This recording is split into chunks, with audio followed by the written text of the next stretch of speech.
Welcome to another episode of Jamming with Jason. Hey, today I have a very exciting episode for you.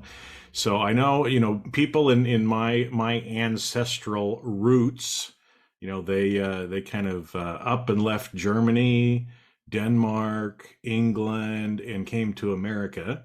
And even here in America, I had a lot of ancestors that literally picked up and moved across the country at different times. And actually, I guess I've kind of done that a little bit too. But I know that that can be scary for a lot of people. And so I'm excited today to talk to my friend Diane because she just did that. And a lot of people are doing it.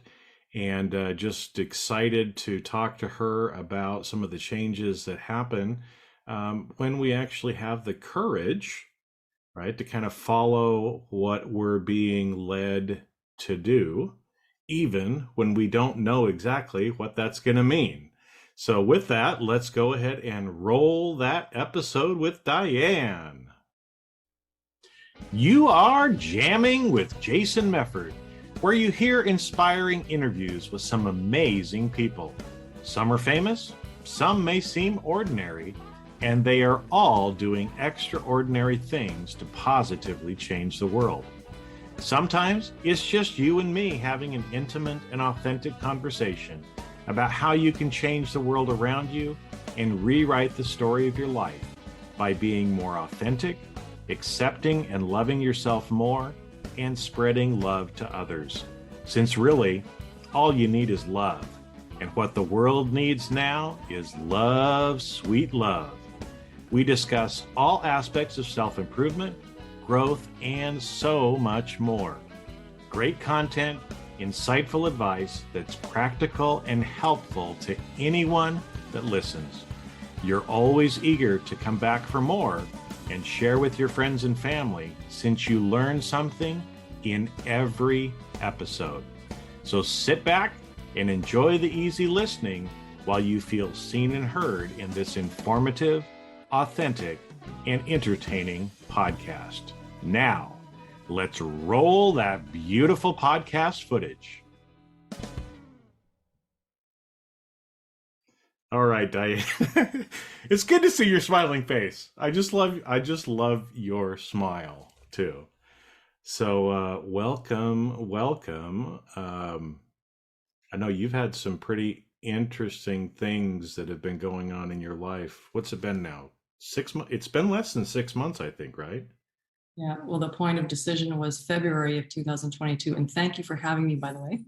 Oh, you're welcome. I mean, it's so this is a journey that you said started in February of 22. All Yeah. right, so we're recording in November, so I mean, again, depends on when you're listening to this, but we've known each other, been in one of the same coaching programs, known each other kind of on social media for a while. And so maybe give people just a little bit of a background, and then, like I said, I've got a whole bunch of questions for you. As we kind of go through and talk about this, but where were you at the beginning of the year before you kind of had this decision point? What was going on in your life, and what were some of these decisions that you started making? If I was going to kind of give a primer to the story, I would probably start sooner than the beginning of the year because, like, if I look back to the kind of life that I've lived in the past, like just to give a bit of background, because I came from first of all, a childhood of trauma, abuse, and neglect. So I was kind of this person who spent 30 years of her life seeking to feel better, that there must be more. And so I was doing things like therapy and talk and all this kind of stuff, and always trying to feel better. And at the same time, I was one of those people that was on the hamster wheel. I was working my butt off, and I was just like overworking and a bit of a workaholic, I guess you could say. Raised my two kids myself, and so my history is that of, I'm a person who never really listened to their gut. I never really followed my heart because I was too busy trying to be worth something by working super hard and accomplishing and all this kind of stuff.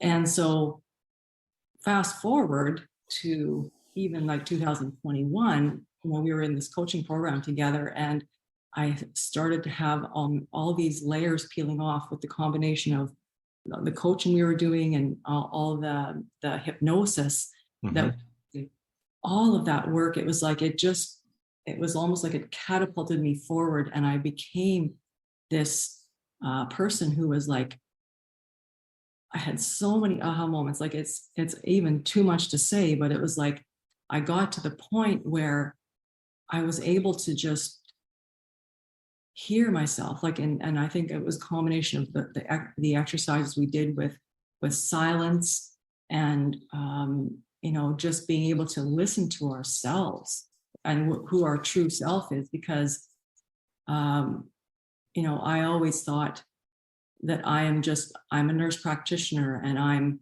a mother, and I'm a single mother, and I work my butt off, and these are all the things I am. I'm this kind of person. But once you really start to tap into your true self, it's like you start to realize that none of that matters anymore. Like the security of having a union job, the security of having work, and these titles and all the rest of it, it has no relevance. The retirement plan, all these things, it gradually just came to the point where it was like, none of this is really part of who I really am, right? So it was a journey to finding my true self, in a sense. And so this is why I said it started before early in the year, because I was already peeling back those layers. I was already having those realizations that my true self was not all the things I thought it was. And so, and I, for several years, I had thought about like, I really like to be able to be somewhere warm in the winters. Like I'm tired of shoveling snow. I'm tired of all this. I lived on 80 acres, so it was no small feat to spend 4 or 5 hours clearing snow, and so I could get out and go do what I do. And so, but I never had the courage or even the feeling that something like that was possible for me. I really didn't. I just thought, like, I'm stuck here because I've got my kids, I have obligations, I have a house to maintain, I've got, I have to keep building my retirement plan. Like, there's all these things that we tell ourselves that lead us to feel like we're stuck where we are. And it's all, the truth of it, let's be real, it's all about what you believe. And these are all things that we're kind of taught since a young age. You got to work hard. You got to, I was working till your eyeballs bleed. That's what I was doing. And well, yeah, especially in healthcare, right? You can work some really long hours there too. Yeah, and that's what attracted me to our coaching program that we started a couple of years ago, was that our mentor said, you don't have to work until your eyeballs bleed. And that line, I went, what? I don't? Like, wait, that's a novel idea. And so, up to the point where I made the decision to leave Canada, I was really in a place of, like, I had just developed this sense of, like, there's nothing that I cannot do. And so it was so powerful to get to that place, because I could just be my true self without being attached to all these old things I used to believe that aren't even really true, like about security and the retirement plan, and having to, there's some kind of thing where you have to live close to your children, otherwise you're a bad mother. Like, these are just things that a lot of people, naturally think or they believe, but a lot of it's not even true, right? And so I got to the place where I was like, like, I don't need to be attached to all of this. I don't need to be attached to all these old beliefs. And really, my life is what I make of it. And me as this powerful being is, I really felt like I was at that place where I reached that point of possibility where I realized there's nothing I can't do. And nothing outside of me really has any relevance to the decisions I make for myself. And so it was a beautiful place to get to. Well, I think I think the story, that kind of precursor is what so many of us live with, right? Because like you said, I mean, from a young age, we kind of get indoctrinated, we get told what we're supposed to do.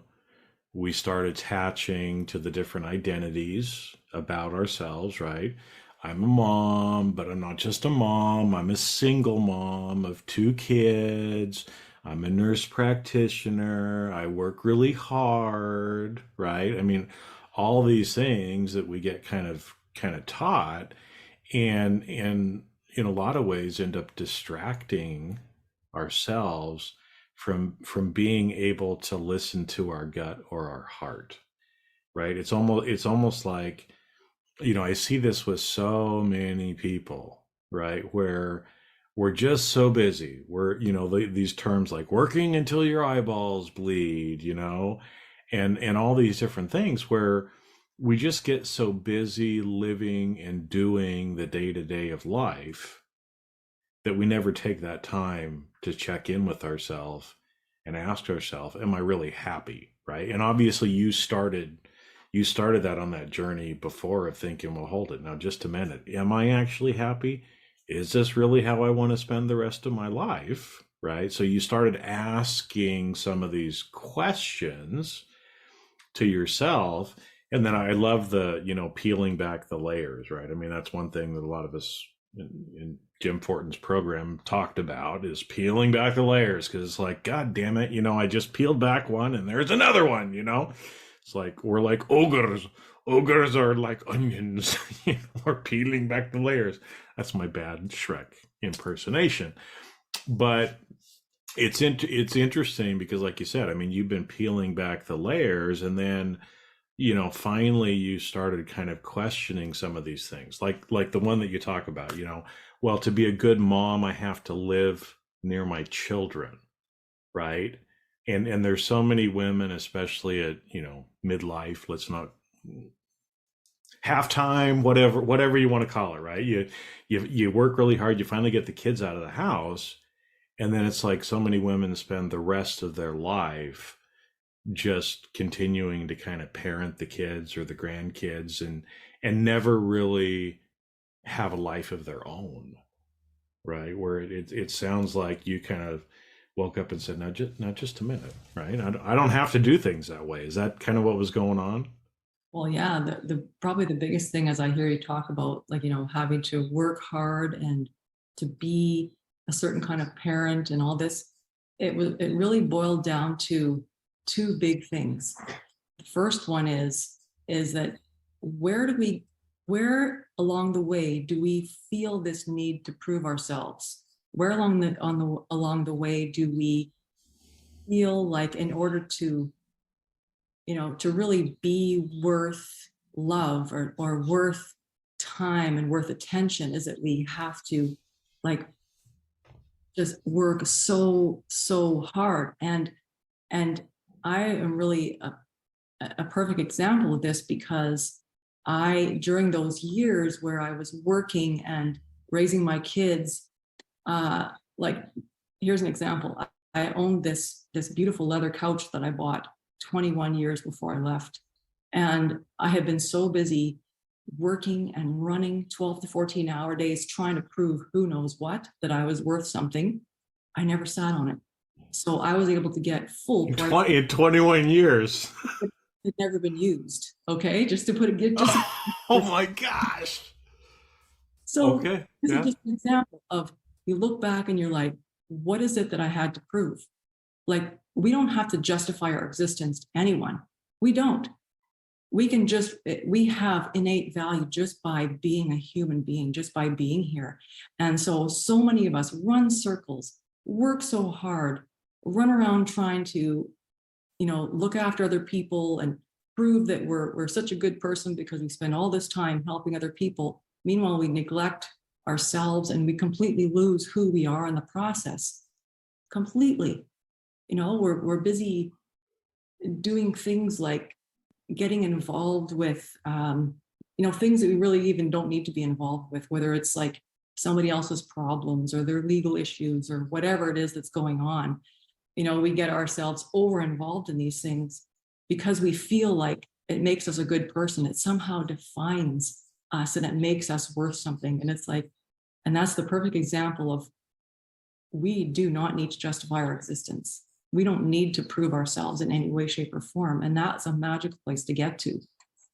Now, that's the first thing. The second thing is that when we feel this sense of obligation to things like, I got to maintain my house, I got to be close to my kids because otherwise I'm a bad mother. And I have a grandson too, so I need to be grandson. Otherwise, like people are going to judge me and all this kind of stuff, right? Well, guess what? They're living their life. I should be living mine. And really, any sense of obligation or perceived obligation that I should be close to them, or I should be this, or I should be that, 100% of that is us setting expectations about those obligations in our own mind.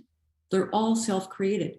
Do those people really expect us to live close by for our whole life? Do people really, so all of those perceived obligations that we think are there are just something we create in our own mind. People don't even really expect that of us. Well, it's funny. It's funny that you say that, right? Because again, they're like these societal things that aren't real, right? Because I'm sure when you went to your kids and said, "Hey, I'm leaving," they weren't like, "Oh no, you're a bad mother if you leave us." Maybe they did, but I'm guessing they didn't say that at all, did they?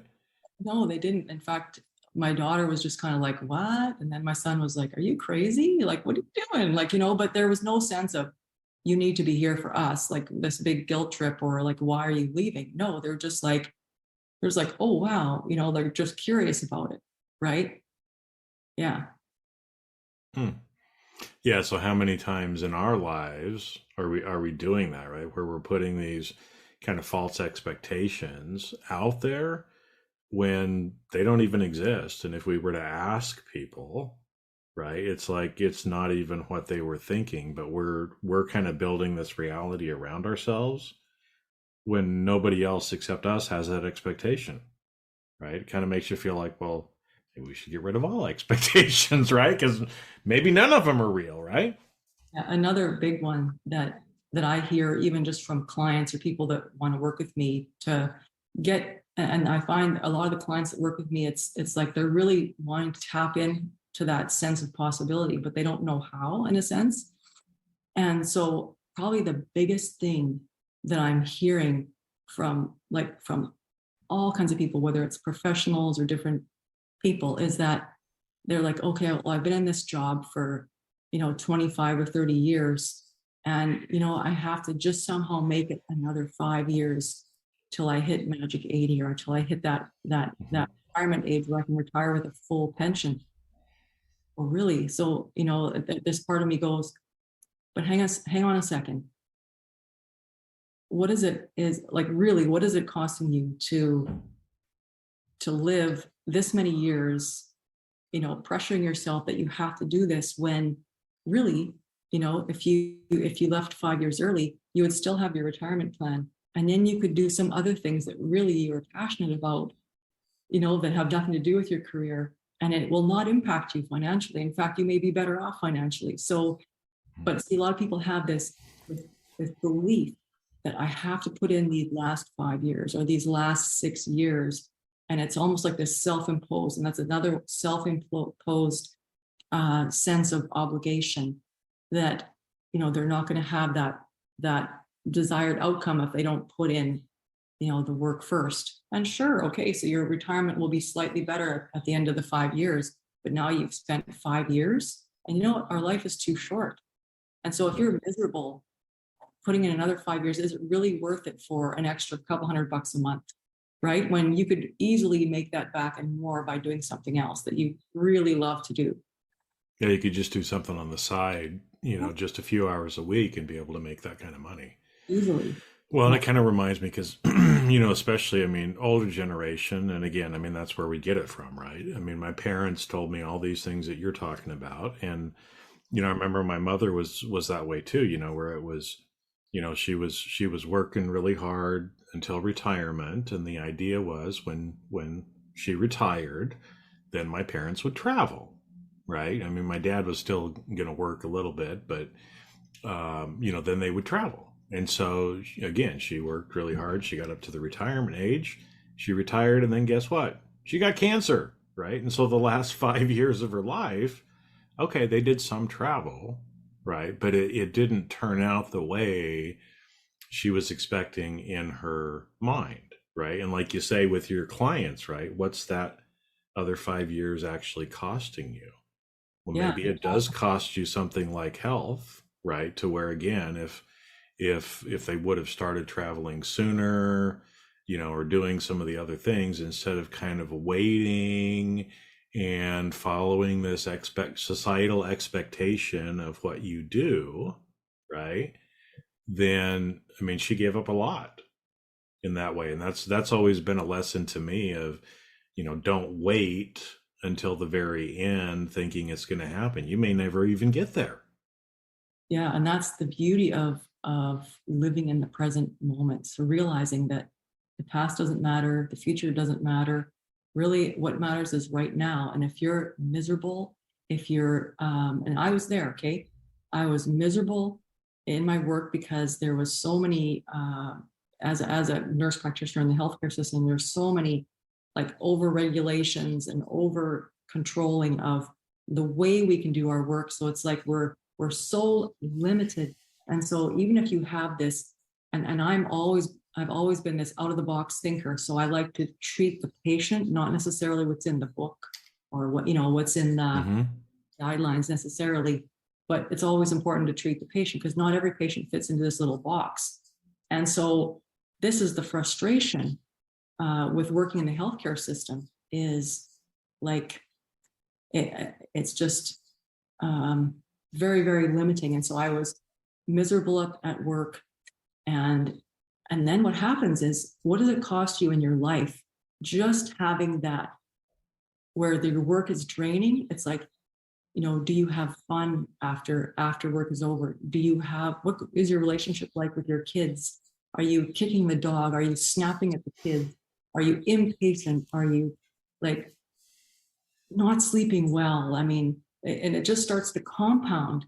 And really, that's the point that I got to. I was just like all of this is not me. It is not me. Like I love to be spontaneous and have fun and adventure and be silly and just like and just enjoy and you know what happened to me was this one point when my son said to me, he looked at me and he looked at me with this serious look on his face and he goes, "Mom, you used to be fun. What happened?" And right at that point, I was like, oh my gosh. And I just got goosebumps just reliving that moment. And I was like, holy crap, like what an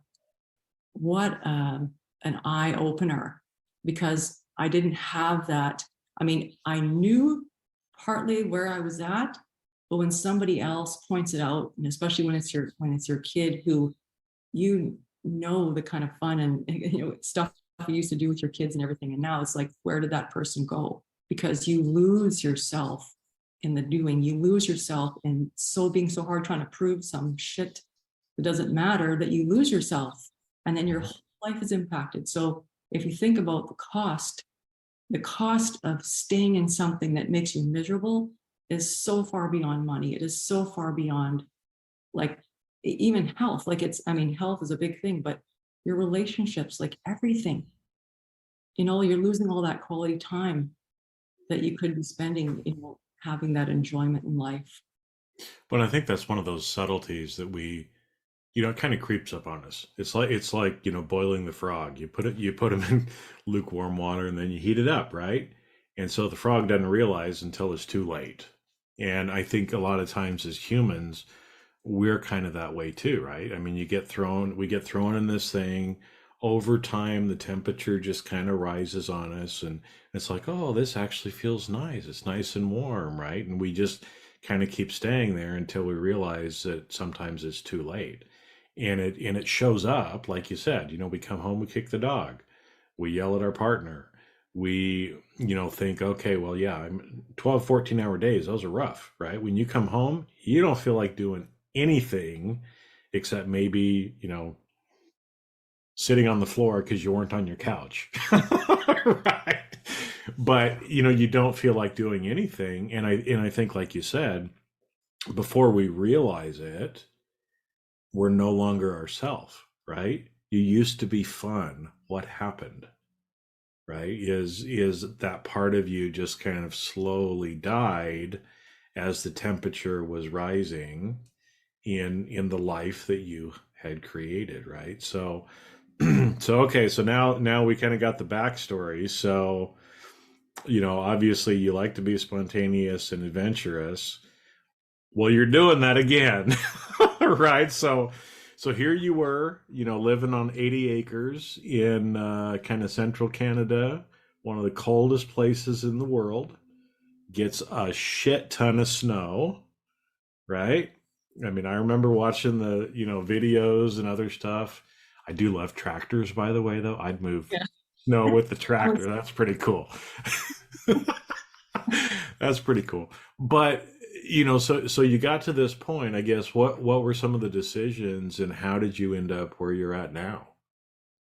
Yeah. So if I think about January, and I mean, the 2022, 21 to 22 winter that we had was absolutely like miserable. So not only was I really starting to get in touch with what I really wanted and who I really am, but then it was like, now I was kind of still, I guess you could say stuck in this environment.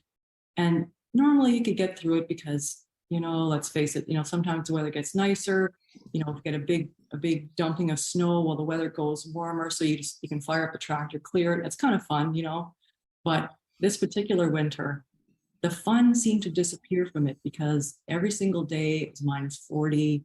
It was just extremely, extremely cold. And so it made, and then we were still getting these massive dumpings of snow, like massive, massive dumpings. And so then it became, okay, now it's like really hard to get the tractor going because it's not warm, Hmm. everything became more and more difficult. And so for me, it started to feel like I'm living in this what feels like a struggle. And I thought, but I am just not up for this anymore. Like I'm starting to really realize that I don't want to live like this. And so this one particular day, and I will tell you, I remember this exact day. I had just spent the day before, I spent 5 hours shoveling and probably another 4 hours with the tractor clearing out these massive drifts and finally opening up the yard, opening up the driveway so to make it easier to get out and everything. And it was super, super cold, but you know what? I made it through the day, and I stood back and looked at my work and thought, yes, now I've got a clean yard and so on. And, life's going to be easier from here. Well, overnight, this massive storm hit, which I didn't know was coming, which, probably because I wasn't watching the news, but so my own fault. But the next morning, I came out and it was like all the work I did was completely leveled and deeper than before. And it was just this huge disaster. And so I stood there looking at that, and I had this combination of, I was so angry. I was just like, I just put in all this work, and I was just looking around me at all this snow, and I just said, like, holy crap, like, all of a sudden it just clicked. I'm choosing this. Hmm. Like, what the hell am I doing? Like, I'm literally choosing this, which means, guess what it means? I can choose something else. That was the day I was like, I'm leaving. And I said it, I'm effing leaving. Like, I was just like, that's it. It was just like this vow, like a powerful vow. I'm out of here. And it wasn't just the cold. I mean, there's all this political stuff going on and all the rest that we won't even get into, but it was just like, I'm out of here. So I I think it was like that day, I was just like, okay, I originally was thinking I'd go somewhere like Arizona or something like that. And I thought, heck with it, because I was thinking at that point, well, I mean, the politics are, you go from bad to worse going from Canada to the US. Yeah, don't move here to avoid politics. So I just said, oh, I'm just, you know what, Mexico, that sounds good. Let me see how can I do this? And it was just like, I just, it was just like I snapped my fingers because it's like I no longer, it was just like I just had that thought. And this lady reached out to me and said, hey, there's somebody I know that just moved to Puerto Vallarta. And I was just like, well, that's the place I was kind of thinking of going. Well, what's her name? Within 5 minutes, I was on a FaceTime with her talking about, Mexico and immigration and things like that. And that's where she told me that the consulate is in Calgary. And I was just like, oh, right on. I'll just look online and find the number. So it was like the next day, I contacted the consulate. I got myself an appointment for March, and it was no problem. Like she said, oh, you're never going to get through. And everybody wants to move to Mexico. You have to keep phoning because the lines, like, I mean, and good luck because they keep raising the requirements. Like, I mean, this is all the things she was saying. I thought, I don't care because I'm going. So you know what? And it's just going to happen. And I had such a powerful feeling inside of me. And so when I called the consulate, yeah, I had to hit redial about 3 times. I got through. They were just like the nicest people, so helpful. They gave me an appointment for March. It was like there was no problem.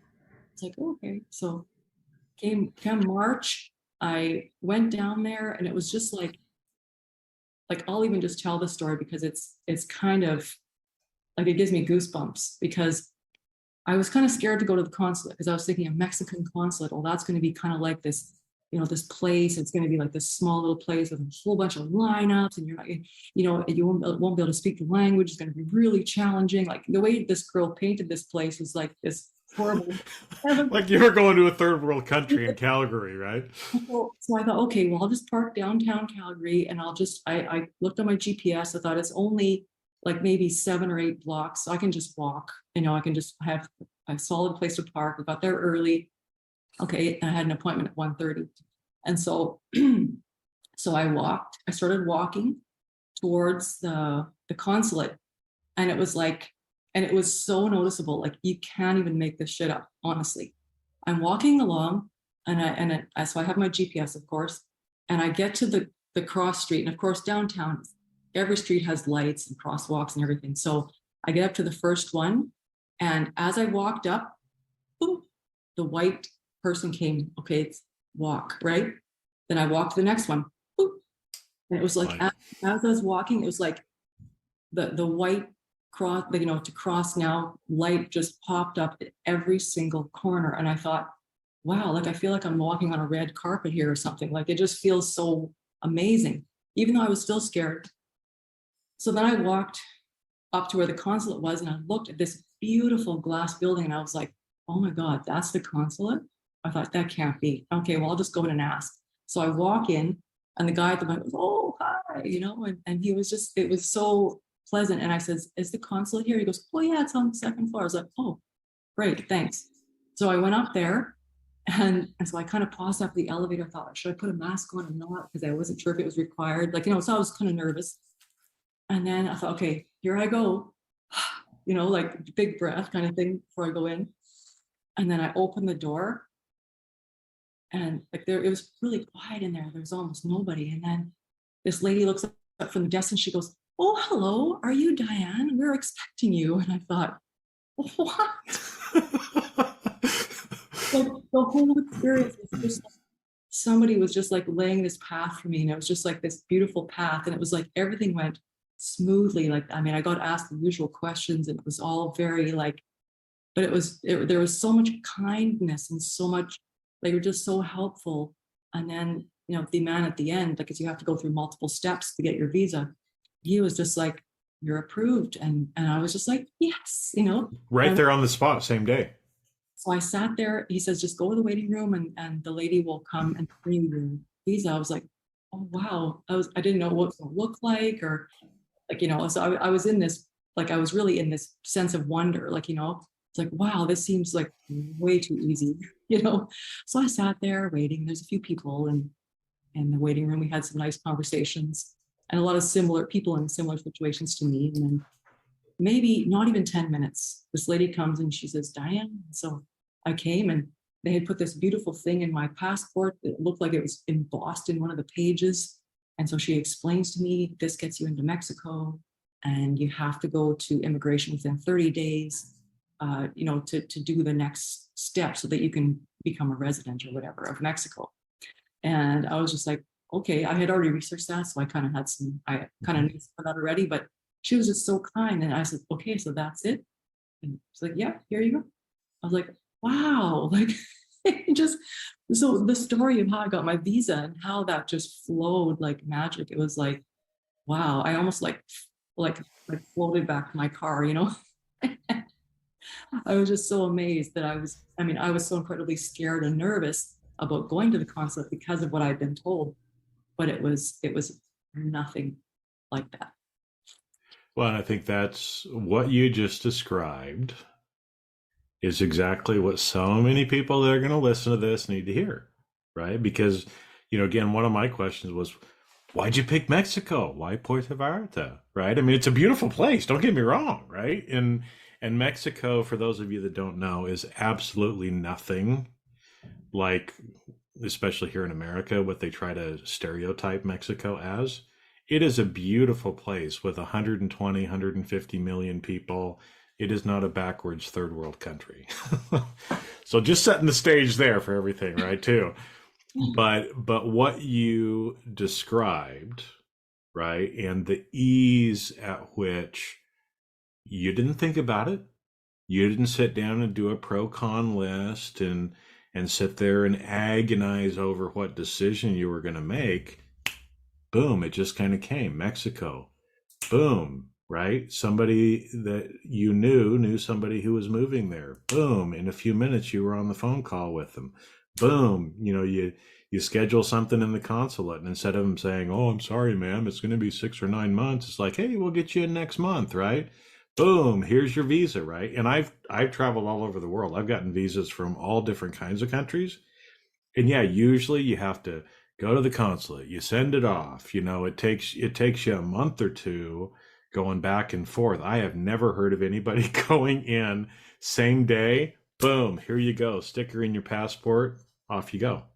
It was beautiful. And like you talk about that, the flow and how things are just happening. It's like I have this analogy where I say that day in February where I made that decision, like I'm out of here. Like it was like this very powerful vow almost. And it was like from there, okay, so then I got the visa just happened like with total ease. And then when I got home, it was just like, wow, like I almost felt like I was in this flow. It's like this real estate guy left this thing hanging on my door. I was like, oh, wow. Like I was like, so I ended up using him to help me sell my house. I listed it and it sold on the first day.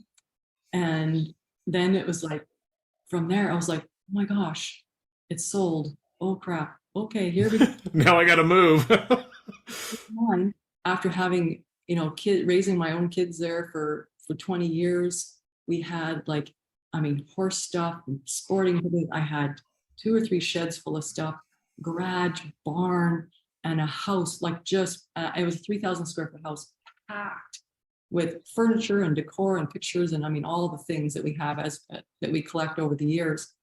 And I was just like, okay, I'm leaving with my clothes in 2 suitcases, and that's it. And so what I did was I took everything out of my closets, and I just had this idea, right? Took everything out of my closets, emptied out all my drawers, everything. And I basically reserved one closet for, this is what I'm taking to Mexico. And I just hung up my few things, my 2 pairs of shoes, my this, my that, a couple little things. And I just started using that closet. This is what I'm taking to Mexico. That's it. And everything else, here, have this, here, have that. I just started giving stuff away, advertising on Facebook Marketplace. I had some moving sales and things like that. So I ended up selling my vehicle on the first day. It was just like, stuff was just like, it was like I felt like I had an anthill. You know how the ants march in? It was like, that's exactly how my place was for about 4 or 5 weeks.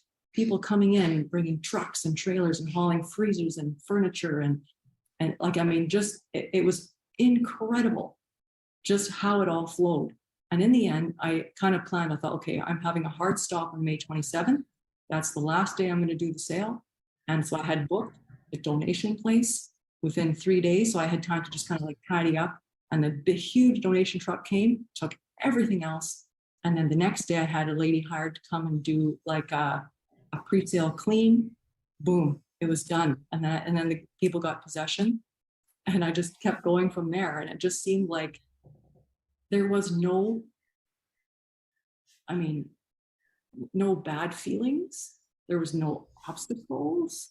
There was no, like, it was just like, you couldn't even have asked for a better process to happen. It was just like, I woke up every day and was like, today, I am going to bring happiness to other people and wealth to myself, because that's really what I'm doing. I'm liquidating everything. I'm going to bring happiness to others and wealth to myself. And it just flowed without any problems. And so when I just reflect back on that process, it just seems almost surreal how it all flowed, right? And then from there, it was like I had an Airbnb booked in Puerto Vallarta for starting on July 4th. And then I realized I'm going to be done early. And a friend of mine, actually from our coaching group, said, hey, I'm going to Joe Dispenza, and he's in Cancun on the 19th of June till the 26th. And I was like, get out of here. Didn't even know he had events. I'd only read one of his books. And I was like, okay, well, I haven't booked any flights yet. So why don't I just fly over there first, go to Joe Dispenza, and then fly across to Puerto Vallarta after that? That's perfect, right? Yep. So it just all flowed. Everything from what I call my escape from Canada to, like getting to Mexico and flying across to Puerto Vallarta. It felt so, there was just so much flow, and like there was necessarily no stress, but it was because I was just going with what was the next thing. Okay, I just feel this is the next thing, and I'm just tapping into my sense, or my intuition is just like, okay, this is what's next. Okay, let's go. And it didn't stop. Like I talk about that point of decision being like the first domino that I tapped in this whole flow of things. Well, I was in my Airbnb for 3 weeks. I felt like I was at home. And then there's another story relating to the flow and how I ended up getting my apartment. Well, I was contacting different groups just to explore where some apartments might be. And then I had this, I was looking for a 2-bedroom and 2-bath initially. And so I contacted this lady who was really highly recommended. And so she said, oh yeah, I have one I can show you. This is on a Friday. I can show you, but not till Monday at 2:00. I was just like, oh, like, I just wanted to get going. Yeah. So Sunday, of course, the night before, I was just so like, kind of just pumped up and hyper. I thought, I just want to go look at this thing. So I put on my running shoes and I came out and went on this little hike to come check out this place.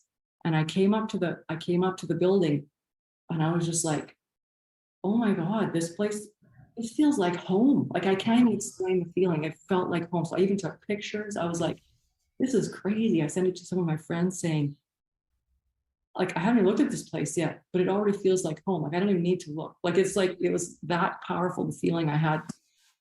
So Monday morning comes around, and the lady, I was just having my coffee and of course chomping at the bit because I had to wait till 2:00.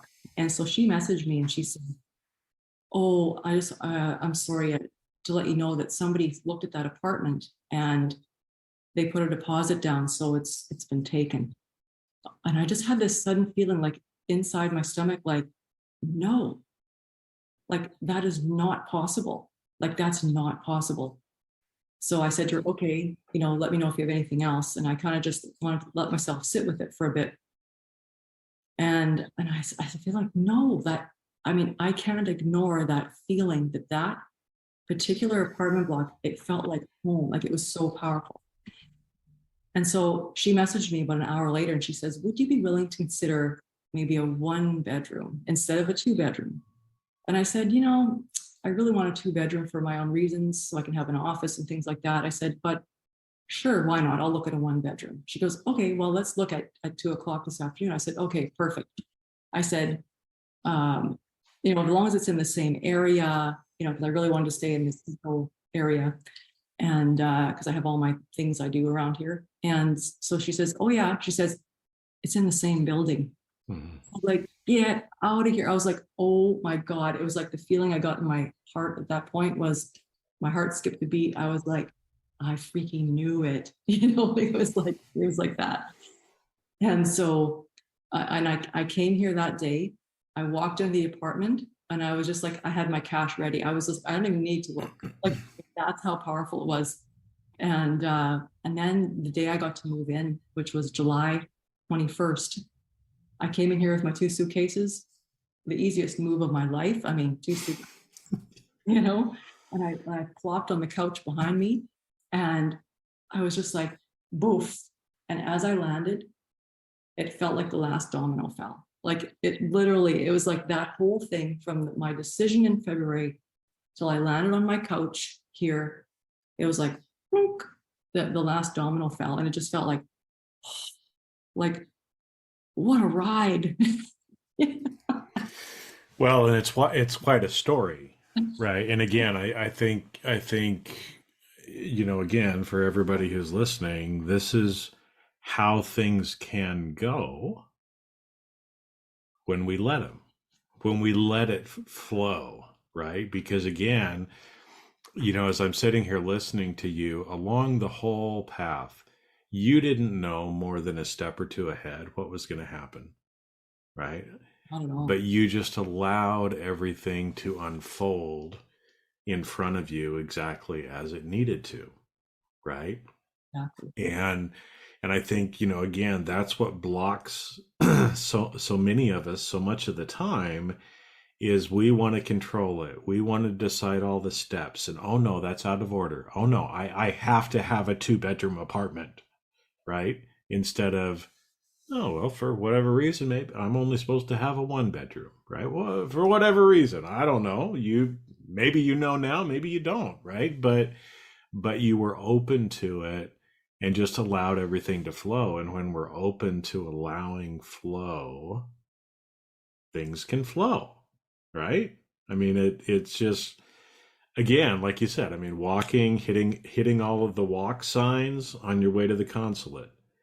It's like showing up in front of the building and going, yep, this is where I'm supposed to live. But God damn it, what do you mean the 2-bedroom, is gone? Well, because there was another apartment there for you, right? And all along the way, it just feels like you didn't have the attachment and you're just allowing yourself to kind of go from the beginning of that domino back in February until you landed on on the couch behind you. Exactly. That's exactly it. And just going with the flow. And it's like, and not questioning it. Because see, what happens is along the way, your mind will have like these little fears. But what if this, or, like, what if well, man, I'll be considered homeless if I don't own a house. Like this is, all these these fears pop up, right? It's like, oh my God, well, I don't know how to live in Mexico. I've never even been here before. And I'm looking around me and going like, I feel at home. And yet I have no idea how all these addresses work. There's all these concrete buildings just all stuck together. I've never experienced this before. And I'm just like, I almost had to like hold my own hand and say, let's go exploring. Okay, we got your GPS, so you're not going to get lost. Let's just go out and start looking around because, and so there was a lot of, your analytical mind starts to say, but wait, you don't know what you're doing. But wait, you don't know how to do this. But wait, well, what if this happens? It's like, but then this inner part of you says, what are you talking about? Just go. Like, the true part of you would just say, hold your own hand if you have to, like, whatever it takes to go, keep going, right? And I mean, I have many more examples of this as I went along, but it was just like, so it's not like it's that you're going without fear. It's just like that you just kind of, there's this inner part of you that says, that's not even relevant. That's like all this crap that you're thinking, it's not relevant. You just keep going. Well, and that's what you've been doing. You just kind of kept going. And, again, I mean, from July until now, I'm sure that there's been other things that have just kind of fallen in place for you as well, right? And I mean, we could be here for 3 hours talking about that, which Oh, I would for love to, sure. but we can't, right? So we'll probably have to talk again because I got a lot more questions too as well. But that's why when I was shocked, right, when I saw your first post that you were in Puerto Vallarta, and I'm like, what? Right. And then I've kind of followed and seen some of the stuff that you've been doing and thinking, wow, right? I mean, this is a great, great example of just letting go of the wheel, if you will, right? Just accepting and, the power in that declaration that you made back in February, right? And then just allowing those decisions to be made for you and to know what it was that you were supposed to do, right? It was all that work that you've been doing for the last couple of years that helps you get out of your head and start listening, to your heart and your gut at And I that point, right? think that's where possibility lies. Yeah. That feeling that that anything is possible. There's nothing you cannot do. There is no excuse. There is no reason. There is no obligation or anything else that gets in the way because none of that exists. So when you get into that magic possibility, it's incredibly powerful, and there's truly nothing that you cannot do. And you mentioned that, I mean, all the things that from July till now, and I mean that's a whole nother story, but Part two coming up. part two, because at the beginning of August, or probably once I had lived in my apartment for about a week, I had something else happen that maybe that's a little bit of a point of curiosity for the next, time we talk. But it was like I tapped another domino, and the dominoes for the next, inspired journey are in process right now. So yeah, it's the most powerful journey I've ever been on. Yeah. Well, and I know, just because we have to kind of wrap this one up, but I know, one of the questions that people might be having too is, Diane, you were a nurse practitioner. You had this whole career in this, right? And you just give it up. You leave the country. What are you doing for money, right? I mean, it's like you kind of change your whole career trajectory as well to be able to allow yourself to do this as well, right? I mean, how are you helping people now? Because you do have clients, right? Because I think sometimes too people think, oh, well, I'm a CPA or I'm an engineer or I'm a nurse, and that's what I have to do the whole rest of my life. But it's not, is it?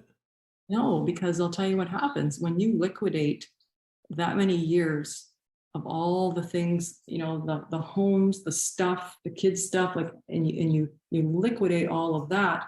You're taking all of that stuff that you really don't need, and you're putting it into a bank account. So now you've got a little bit of a cushion to kind of help you with your transition. But when I left the medical system in 2020, I also became a transformational coach, and I added hypnotherapy to my work because I could see the magic of how that helped people get to the point of possibility, and it helped me get there. Yeah. That's what I do on the side, part time.